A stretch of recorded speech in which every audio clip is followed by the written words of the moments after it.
আগামীকাল 12 এপ্রিল রোজ শনিবার আমাদের বাংলাদেশের ক্যাপিটাল সিটি রাজধানী ঢাকায় অনুষ্ঠিত হচ্ছে মার্চ ফর গাজা। এখানে থাকবেন আমাদের সকলের প্রিয় ডক্টর মিজানুর রহমান আজহারি হুজুর, থাকবে ক্রিকেট প্লেয়ার, থাকবে কন্টেন্ট ক্রিয়েটর, যত প্ল্যাটফর্মের যত সেলিব্রিটি আছে সবাই কালকে সেই সমাবেশে যোগদান করবে।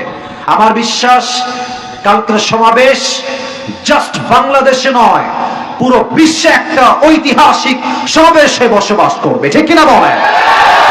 2 নাম্বার কথা আমি স্পষ্ট ভাষায় বলতে চাই, কালকে কোনো বিএনপি দেখা হবে না, জামাত দেখা হবে না, তাবলিগ দেখা হবে না, হেফাজত দেখার টাইম নাই, চরমনায় দেখার টাইম নাই। কে স্কুলে পড়ে, কে কলেজে পড়ে, কে বিএনপি করে, কে আওয়ামী লীগ করে, কে কি করে, that doesn't matter for us.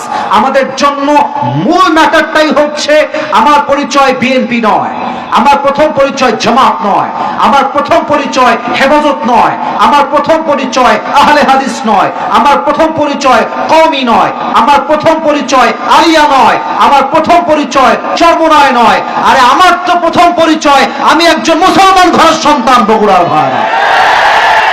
আমার তো বিশ্বাস যদি প্রত্যেকটা বিশ্বের মুসলমান দল মত নির্বিশেষে ঐক্যবদ্ধ হয়ে ফিলিস্তিনের পক্ষে আওয়াজ তুলে ইসরায়েলের বিপক্ষে অবস্থান গ্রহণ করে, ইসরায়েলকে ধ্বংস করতে মুসলমানদের একদিনের বেশি সময় লাগবে না।